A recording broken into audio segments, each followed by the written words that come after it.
시편 41편을 읽었습니다. 이 시는 다윗의 시라고 표제어가 붙어 있습니다. 그리고 영장, 찬양대 인도자에 의해서 불려진 제2곡입니다. 즉 예배 찬송입니다. 또 우리가 시편 전체의 구조라는 차원에서 본다면은 시편은 5권으로 이루어져 있습니다. 그런데 이 시편 41편으로서 제1권이 맞춰지게 됩니다. 자, 우리가 우리가 1절을 보시면은 복이 있으며라고 복을 선포하는 시입니다. 이 시편 41편이요. 자, 그런데 우리가 시편 1편으로 돌아간다면은 시편 1편의 시작이 어떻게 됩니까? 복 있는 사람은 악인들의 꾀를 따르지 아니하며라고 시작하고 있습니다.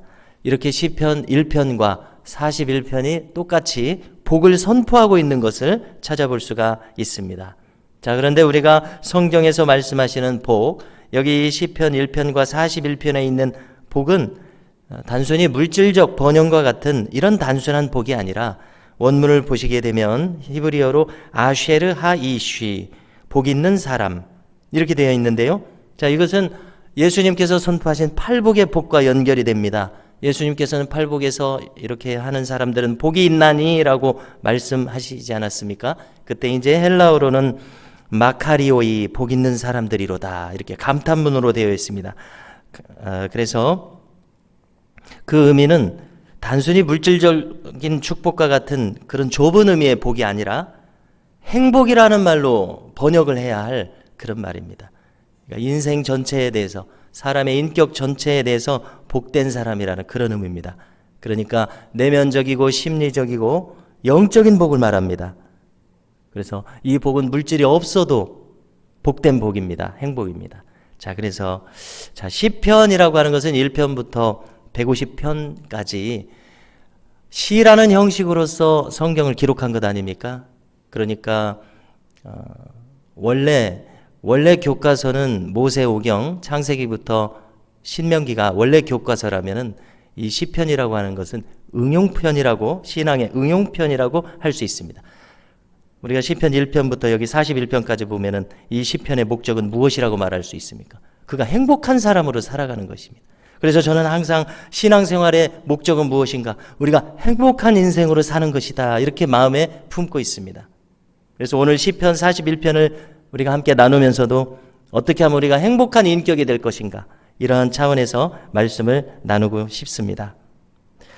자, 방금 나눈 것처럼 이 시편 41편은 시편의 1권을 마무리하면서 시편 1편 1절과 같이 똑같은 행복을 노래하고 있습니다. 시편 전체의 주제인 것을 알 수 있습니다. 자, 그러면 좀 더 구체적으로 어떤 사람이 행복한 사람인가? 1절을 보시겠습니다. 가난한 자를 보살피는 자에게 복이 있으며 이렇게 말씀하고요. 이어서 재앙의 날에 여호와께서 그를 건지시리로다 말씀합니다.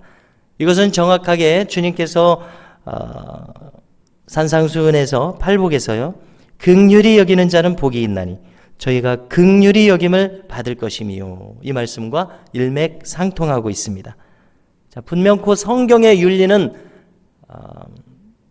그 뜻을 흐리지 않고 분명한데요, 가난한 자와 고아와 과부와 객을 보살피라고 명령하고 있습니다. 가난한 자, 약자를 외면하지 말라고 말씀하고 있습니다. 자, 이 시는 다윗의 시라고 하지 않았습니까? 다윗 자신의 인격이 반영되어 있는 시입니다. 우리가 다윗이 사울에게 쫓겼을 때에 아둘람 굴에 숨어 들어간 적이 있었습니다. 그때 어떤 일이 있었습니까? 다윗의 상황과 같이 백성들 가운데서 환난당한 사람들, 빚진 사람들, 마음이 원통하고 애통한 사람들이 모여들기 시작했습니다. 자, 이것은 다윗에 대해서 무엇을 말해주고 있습니까? 다윗의 사람됨이 억울하고 어려움 당한 사람들의 마음을 얻을 수 있었다는 것을 증명하는 대목입니다. 그러므로 다윗은 오늘 1절처럼 가난한 자를 보살피는 자에게 복이 있으며 라고 선포할 수 있었습니다. 그리고 다윗 자신도 남을 그렇게 긍휼히 여겼던 것처럼 자신도 긍휼히 여김을 받고 사랑받은 사람이었다는 것을 알 수가 있습니다. 아둘람굴에 모여든 그 사람들에 의해서 이것을 우리가 알 수 있습니다. 그러므로 성도 여러분, 우리도 마찬가지입니다. 우리도 기회가 되는 대로 어려움 당한 사람을 외면하지 말아야 할 것입니다. 교회 안에서, 교회 밖에서 우리에게 기회가 오는 대로 우리가 그들을 도울 수 있는 그런 마음이 이루어질 수 있기를 바랍니다. 실제로 이 루터와 칼빈과 같은 종교 개혁자들도 그들의 교회를 섬기고 지역사회를 섬겼던 것을 볼 때에 구제사업과 교육사업에 크게 힘썼던 것을 찾아볼 수가 있습니다. 물론 교회는 본질적으로 복음이 올바르게 선포되는 것이 가장 우선되는 일이지만 우리가 초대교회 사도행전 6장에서 보는 것처럼 초대 예루살렘 교회에서는 매일 구제를 시행했던 것을 알 수 있습니다. 그러므로 우리가 마음을 쓰고 힘을 써서 상황이 되는 대로 돕는 일에 힘쓰는 교회가 되면 좋겠습니다. 우리가 이제 이번 성탄절은 그냥 보냈습니다마는 앞으로 기회가 되는 대로 성탄절과 연말 연시를 맞아서 우리가 주변을 도울 수 있는 그런 기회를 가질 수 있기를 바랍니다. 이 1절의 복은 계속해서 이어집니다. 재앙의 날에 그를 건지실 것이며 2절에서 보니까 여호와께서 그를 지키고 보호하심으로 그가 이 세상에서 복을 받을 것이라고 말씀하셨고요. 또 3절에 보니까 병상에서 붙들어 주셔서 아플 때마다 병을 고쳐주신다고 기록합니다. 자, 다 무엇입니까? 그가 가난한 자를 긍휼히 여김으로 말미암아 하나님으로부터 이렇게 긍휼히 여김을 받겠다라는 내용인 것을 알 수 있습니다. 자, 그리고 또 한 가지가 있습니다. 4절을 보시면은요, 이 복 있는 사람의 성품은 어떤 사람입니까? 하나님께 회개를 하면서 은혜를 구하는 사람입니다. 범죄한 자신을 고쳐달라고 간구합니다. 다윗은 이 병상에서 이 시편을 썼던 것 같습니다. 그래서 자신이 하나님께 고쳐달라고 간구하면서 자신이 무엇인가 하나님 앞에 잘못한 것이 없는지 스스로를 돌아보는 것을 알 수가 있습니다. 하나님 앞에 바로 서기 위해서 간구하면서 고쳐주실 것을 구하고 있습니다.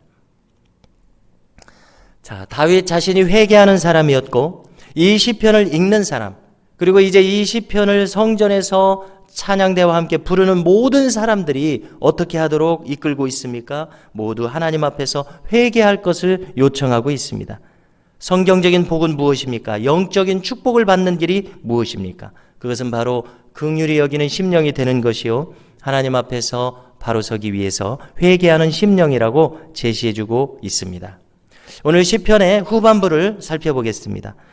5절 이하의 말씀을 보시면은 이제 다윗은 자기의 대적들에 대해서 기록하고 있습니다. 이 대적들은 어떤 사람들이었습니까? 그들은 한때 친구들이었습니다.